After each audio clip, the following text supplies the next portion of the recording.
dans ces locaux qui sont dédiés à la recherche, à la formation et à l'innovation, principalement dans le secteur de l'optique et de la photonique, qui trouve plein d'applications dans beaucoup de secteurs d'activité. Et je ne m'étendrai absolument pas sur l'ensemble de ces activités-là. Et du coup, ce soir, c'est plus un témoignage de l'investissement de l'établissement sur toute la partie innovation et entrepreneuriat.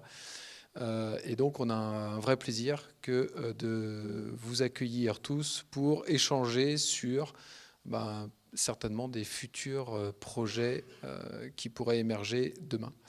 Et donc, je vous souhaite véritablement de très bons échanges sur cet événement, que vous puissiez tous faire un certain nombre de rencontres, et surtout, n'hésitez pas à aller vous adresser aux uns aux autres, surtout à ceux que vous ne connaissez pas, pour pouvoir bénéficier du maximum de retours et de feedback. Voilà. Élodie ? Bonsoir à tous. Alors Élodie, je suis chargée d'animation des réseaux pour l'école polytechnique, entrepreneuriat innovation. Pareil, je ne vais pas m'étendre. Donc je suis ravie qu'il y ait cette Saclay Pitch Night qui se déroule à l'Institut d'optique, puisque jusqu'à présent, on était sur l'école polytechnique et puis HEC, et on souhaitait que l'événement commence à partir sur les établissements du plateau. Donc voilà, je suis ravie. Merci beaucoup à vous d'être présents. Et puis, comme disait Frédéric, n'hésitez surtout pas pour les échanges tout à l'heure. Donc, c'est la deuxième partie de la Saclay Pitch Night. Grosso modo, il y a à peu près 1 heure pour les pitchs. Et après, l'objectif, c'est le temps d'échange où là, vous pourrez vraiment... En général, ça suscite pas mal de questions. Donc, des fois, on les limite un petit peu pour justement passer au temps d'échange. Donc, voilà, c'est le moment qui est destiné à tout ça. Je te passe la parole, Lola. Merci.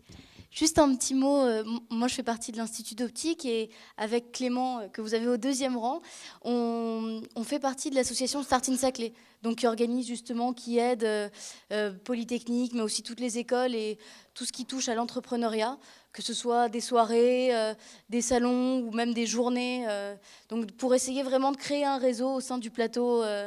Donc on est content de vous recevoir ici et on espère cultiver ce réseau-là plus tard. Donc n'hésitez pas soit à vous adresser à Clément, soit moi en fin de soirée.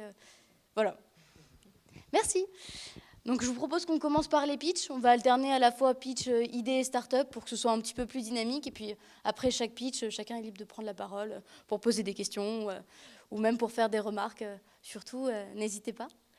On va inviter les premiers à passer. Sigmap. Merci.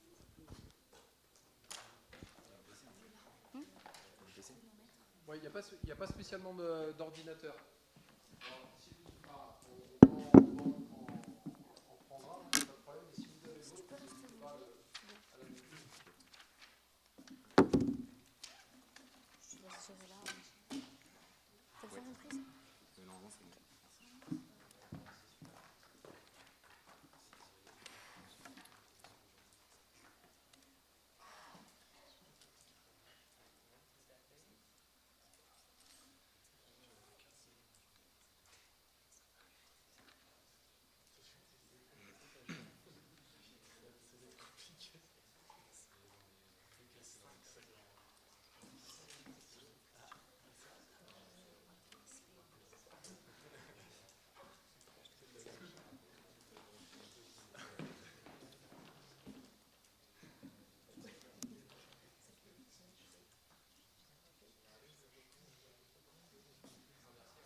Je sais pas si c'est nécessaire que j'ai le micro pour parler.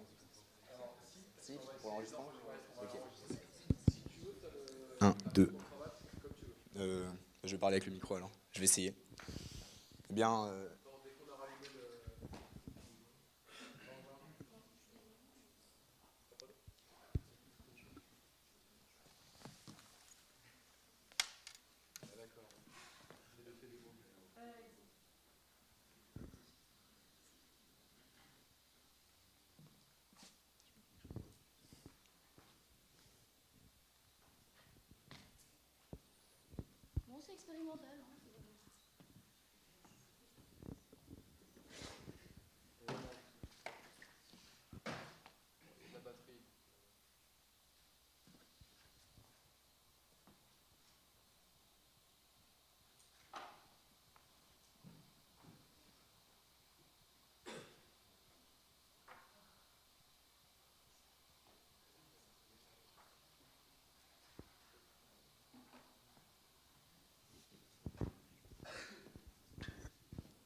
Bon, eh bien, je pense que je vais pouvoir commencer. Et donc, bonsoir à tous. Donc, tout d'abord, avant de commencer, j'ai une question à tous vous poser. D'après vous, quel est le danger qui est le plus important pour les pilotes d'hélicoptères aujourd'hui? Je pense que sans hésitation, vous allez me dire une défaillance technique, une défaillance humaine, ou bien peut-être des conditions climatiques exécrables. Eh bien non. En fait, c'est plus précisément l'environnement. Il faut savoir que dans les utilisations normales, un hélicoptère va à 200 km/h. Pour vous faire une idée, à cette vitesse, un pilote dans un cockpit est incapable physiquement de voir un câble d'un diamètre de 15 cm. Vous et moi, quand nous observons ces câbles, c'est généralement depuis le sol, et on le voit avec un fond bleu ou gris en fonction du ciel. Pour un pilote d'hélicoptère, c'est totalement différent. Comme vous le voyez, un pilote d'hélicoptère, généralement, voit des câbles, mais cependant brouillés par un paysage, un fond. Le problème est que, tout comme lui, les systèmes actuels de détection ne lui permettent pas de détecter des câbles précisément dans un environnement. Alors aujourd'hui, il est intéressant de se demander quand est-ce que cet environnement est véritablement dangereux. Aujourd'hui, les pylônes et les câbles sont à une telle hauteur que les personnes concernées sont ceux qui effectuent des vols à basse altitude. Cela concerne notamment des pilotes de la RTE, ces pilotes qui viennent réparer des câbles à haute tension, mais aussi des pilotes de la sécurité civile, ces personnes qui, lorsque malheureusement vous vous cassez une jambe, viennent vous récupérer en haute montagne. Enfin et surtout, les pilotes militaires qui effectuent des missions en territoire étranger et qui, pour rester discrets, volent à très basse altitude. Alors, suite à ces problèmes récurrents, nous avons commencé avec l'Institut d'optique et l'ONERA, un projet d'innovation qui se base qui est à propos d'un système embarqué pour hélicoptère. Ce système embarqué permet une détection en continu de ces câbles dans n'importe quelle condition climatique, et ce, en tenant compte de la vitesse. Plus précisément, il s'agit d'un dispositif qui va permettre de faire abstraction de l'ensemble du paysage et simplement recueillir les informations propres au câble. En fait, nous récupérons une information en 3 dimensions et qui permet de savoir la distance entre l'appareil et chaque câble. Ainsi, nous savons exactement où se situe l'ensemble de ces câbles. Une petite précision, notre technologie utilise un phénomène physique simple qui est la diffraction. Ainsi, plus l'objet est fin et petit, plus il sera facile de le détecter. On en arrive alors à vous demander, mais alors comment ce système va être intégré aux hélicoptères? Ce que nous comptons faire, c'est l'intégrer avec une caméra à l'extérieur de l'hélicoptère, et il sera relié au tableau de commande du pilote.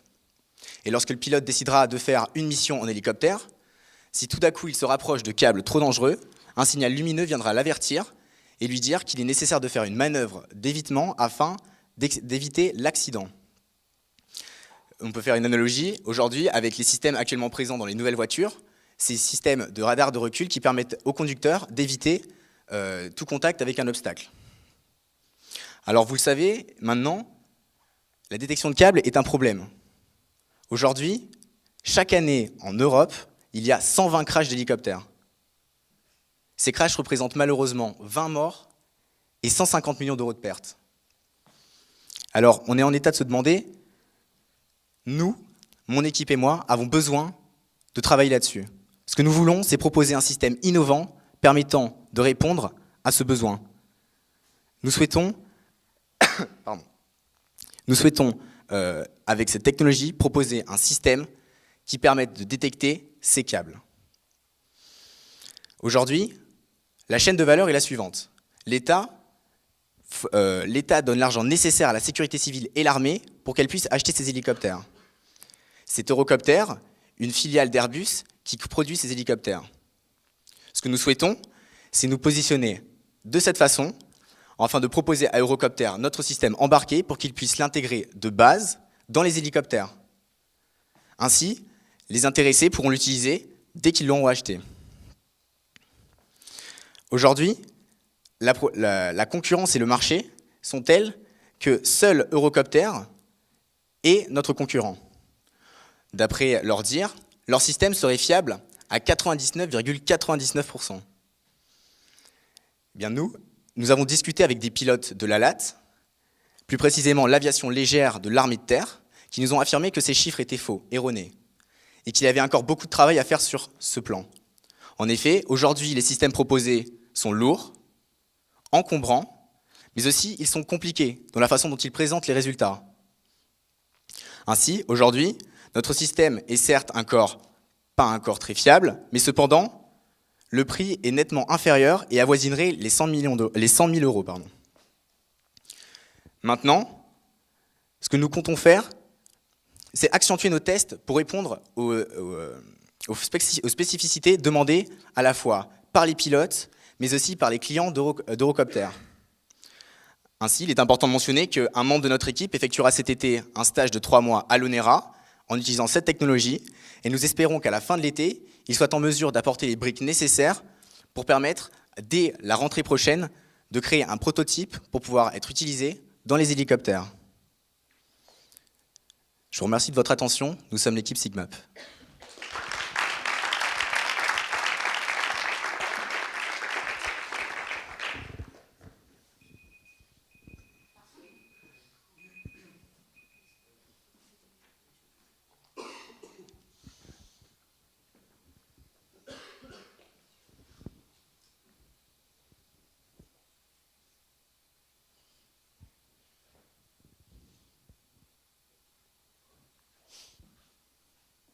Est-ce qu'il y a des questions ?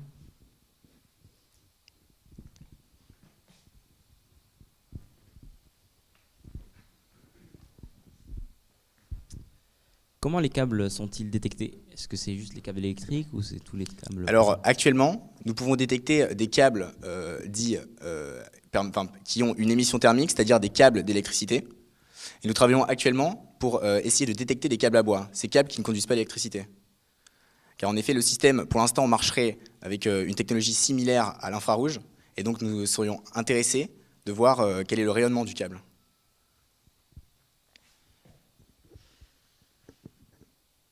Oui, il y avait une question.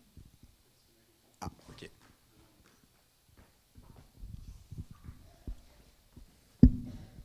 Oui, merci, parce que moi aussi j'ai séché les cours d'optique à la fac, donc maintenant je comprends un peu mieux.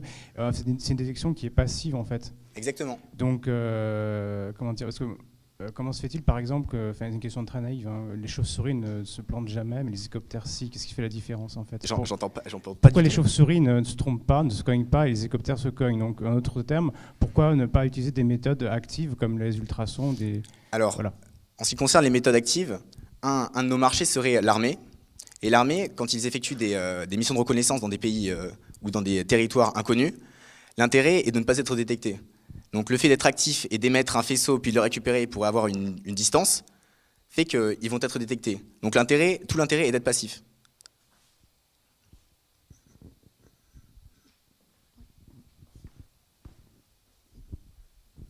Moi, j'avais une question sur tes clients. En fait, je me demande, ce que j'ai compris, c'est que Eurocopter, en fait, c'est à la fois tes clients et en même temps tes concurrents. C'est bien ça? C'est ça. En fait, j'aurais pu le préciser, Eurocopter a différentes filiales. Et la filiale qui est en train de développer cet autre système est une filière allemande. Et donc, en fait, leur système est totalement différent du nôtre.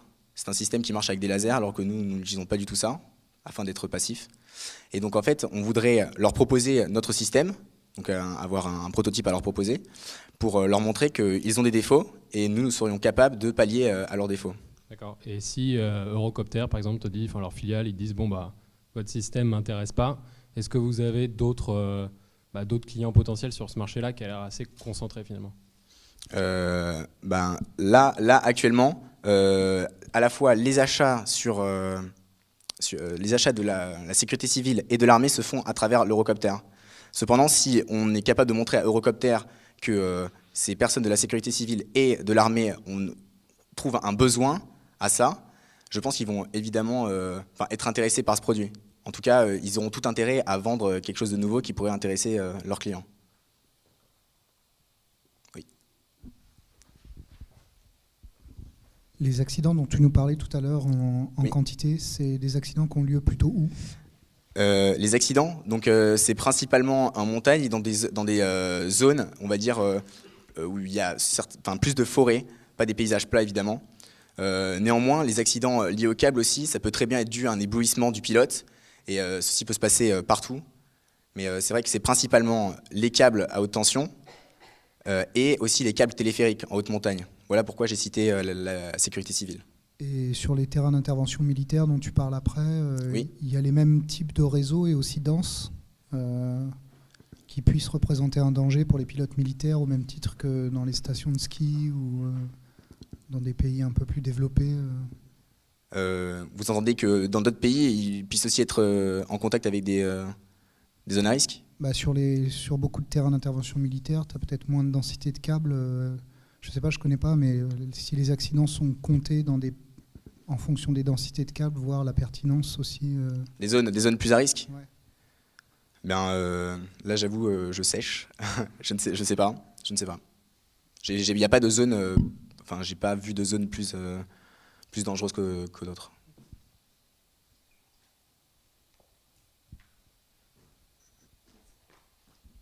Merci. Est-ce qu'il y a d'autres questions?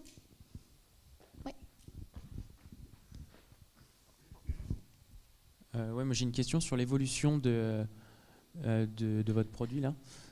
Du coup, il est amené à beaucoup évoluer. Il va évoluer comment? Donc là, dans un premier temps, on est donc en partenariat avec l'ONERA et actuellement, on a un système qui marche sur un banc optique. Donc le principe, ça serait qu'à la fin de cet été, on soit capable de transposer ce banc optique et donc notre système dans un système embarqué. Après, l'évolution, ça sera sur les caractéristiques dont j'ai parlé tout à l'heure, le poids et l'encombrement. C'est ce qui vraiment importe aujourd'hui le pilote dans son cockpit. De plus, il y a aussi la façon dont le signal est amené au pilote. Et donc c'est aussi sur ça qu'il faudra travailler. Donc on attend beaucoup de retours sur le premier prototype que l'on aura des pilotes. Et en fonction, le prototype évoluera. Ok. Merci. Je vous propose qu'on passe au prochain pitch. Merci Clément. Merci. Powerhat. Ouais.